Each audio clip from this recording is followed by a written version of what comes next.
Hello everyone, it's Nikki, and I'd like to welcome you back to Nicole's video blog. I'm just trying to set the sound up over here so I don't sound all scratchy. I know it's been a while since I've done my last video, and that's mainly because it's tough to get into your own routine when you're in someone else's house, especially when there's people coming and going in this house all the time. Sarah's a very popular person. There's another person that she has staying over at the time, one of her friends, and quite a bit of dinner parties going on here. I guess the last time I did one was a few weeks ago, and 2 weeks ago. 2 weeks out of the surgery, and now I'm 4 weeks out of the surgery, and you all deserve to know exactly where I am. So at just 31 days out of surgery, I have absolutely no problem with up here. This area is fine, and most of the pain is gone from my SRS area. I am very sore and I'm very swollen though, still. At 4 weeks, I don't think that my job where I'm on my feet 7 to 10 hours a day is a viable thing at this point. I'm not going back for 2 more weeks. I do still have the issue with my foot and the issue with my head where I had that, I guess the wound from being on the table has turned into a quarter-size bald spot. I am happy, very happy. I love the work, and as the swelling is coming down, I love the way that my new part looks. Very, very, very amazing. It's work. The work part is dilating, and dilating at first week was like 5 to 7 times a day. The next week that I was here was down to 4 times a day, and that stayed for about 2 to 3 weeks, and just last Wednesday I was dropped down to 3 times a day. And dilating is taking this and putting it into me up to about that mark, if you could see it. And you do it for anywhere between 20 and 30 minutes in the morning, and then at least 20 minutes in the afternoon and the evening. So that's my dilator. My electrolysis has a son. His name is Travis Shaw, and he has a business, and he's come out with this great little package of travel dilators. Now if you see this one, it's going to look a little odd having that in your purse while you're traveling or somewhere else and coming up on, you know, that millimeter wave system that looks at your bags. So I highly recommend that if you're going to travel, you might want to look alternative means. And he came up with some, and these are pretty cool. And there's quite a number of things in here. This little kit, see it? Pretty. Comes like this, or zebra striped. And it's got a number of different dilator sizes in here. I'm going to show you the big one because that's the one that my doctor would have me use because he was good and got me a lot of depth and size. And essentially you have a handle, you have this, it goes together, and there's your dilator. It's like a popsicle. And when you're done, you clean it up with some antibacterial soap, dry it off, put it back in, you're all set to go.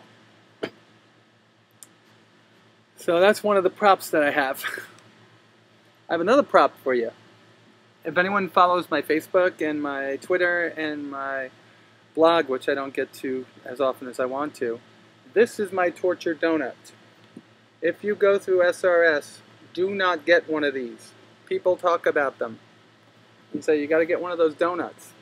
This is a torture device. The more I sat on this, the more I hurt, to the point where I thought I was going to die one day.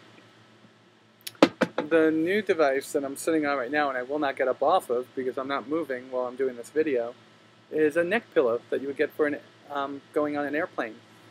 And it works so much better. So much better. And I could sit here comfortably for a while.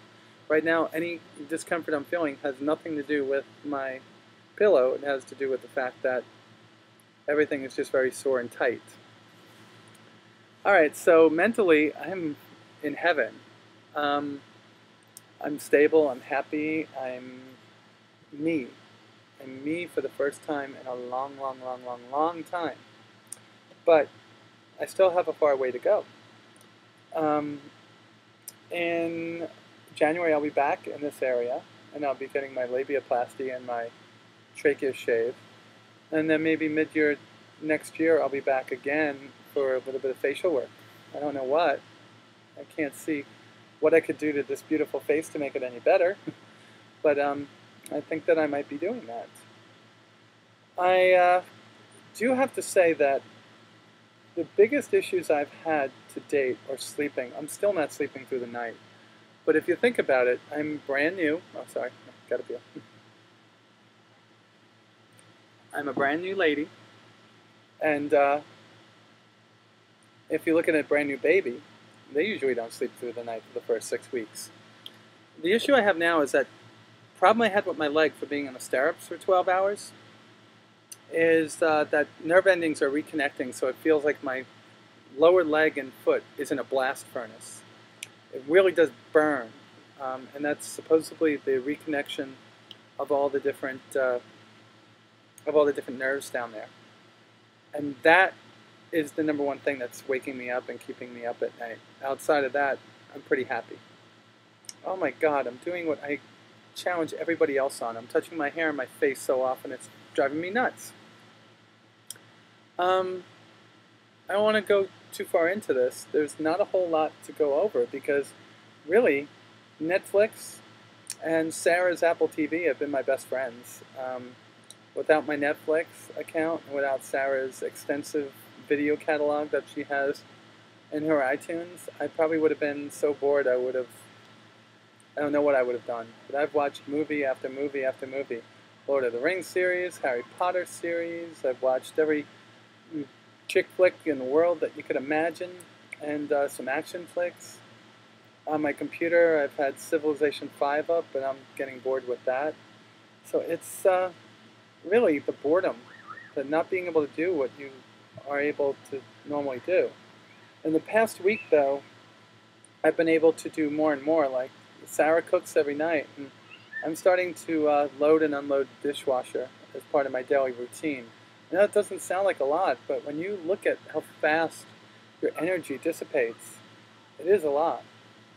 And this walk around over here, the block, is about anywhere from a third to a half a mile, and I walk around that once every now and then, and just walking around that once just totally does me in. At this point, at 31 days out of surgery, I definitely would recommend my surgeon to everyone out there.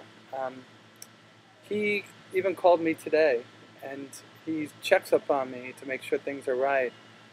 Just for instance, we were in the car the other day. I noticed some swelling happening around my abdomen, lower abdomen, pelvic area, and it was much more abnormal, very abnormal, much different than anything I'd seen in the past. And I wrote him a letter and an email, and within 5 minutes of that letter going out, I had a phone call from him. And he said to send him a picture. I sent him a picture when I got home, and he was like, all right, that's what I want you to do. And I think that's just amazing because I don't hear that from the other girls that have had surgeries. And I think that really does make a big difference to me. And so I am so fidgety. It is kind of unusual to be sitting upright right now. And that's it. My next video, I'm going to be home. I leave here on Saturday morning, early, and I get home Saturday early evening. And I'm going to see my mom and my kids. My mom for the first time since, I think, when I took my... Oh wow, since I took my kids down there last year, or is it the first time since Christmas? First time since Christmas, and my kids the first time in 6 months. 6 weeks, I mean. I miss my children so much. That's the hardest part of this whole thing. So YouTube, I want to say thank you for listening and following me along. I promise you the videos when I get back to my house are going to be much more frequent and much more informative. You've all been great. Thank you very much. I love you. Bye.